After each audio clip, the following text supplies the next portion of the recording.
বন্ধুরা, অফিসে আমি বসের পোস্টার ধরে দাঁড়িয়েছিলাম, তখনই হঠাৎ ওটা পিছলে পড়ে যাচ্ছিল। আমি চট করে ওটা সামনে নিয়ে লুকিয়ে পড়লাম, কিন্তু তখনই বসের নজর আমার উপর পড়ে গেল। স্যার, আমাদের নতুন কর্মচারীরা আপনাকে প্রথমবার দেখছে তো, তাই একটু বেশিই উত্তেজিত। এদিকে আসুন স্যার। হে উপরওয়ালা, আমাকে দেখবেন না। তখনই বস ওখান থেকে চলে যায়। আমি ওনার ছবির দিকে তাকালাম।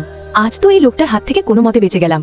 কিছুক্ষণ পর অফিসে মিস্টার রবিন বসের সাথে মিটিং করছিলেন, আর আমি ভয়ে মুখ লুকিয়ে বসেছিলাম। হেডকোয়ার্টার থেকে স্পেশাল অ্যাওয়ার্ড দেওয়া হচ্ছে। এইবার এই অ্যাওয়ার্ড আমাদের ভাইস প্রেসিডেন্ট দেবেন। আরিয়াকে? তোমার নাম ডেকেছে। প্লিজ আমার জায়গায় তুমি অ্যাওয়ার্ডটা নিয়ে নাও, আমি তোমাকে 20% দেবো। এত ভালো ডিল, কোথাও কোনো গন্ডগোল নেই তো? আরে আরিয়া, ভাইস প্রেসিডেন্ট কতক্ষণ ধরে ডাকছেন, তাড়াতাড়ি যাও। হ্যালো স্যার, প্রথমবার দেখা হচ্ছে, প্লিজ আমাকে গাইড করবেন। বসের নজর আমার উপর পড়তেই রবিন ঘাবড়ে গেল, কারণ আমি ছিলাম ওর প্রাক্তন প্রেমিকা। তুমি? আচ্ছা, তোমাকে তো খুব ভালোভাবে গাইড করতে হবে। জি ধন্যবাদ।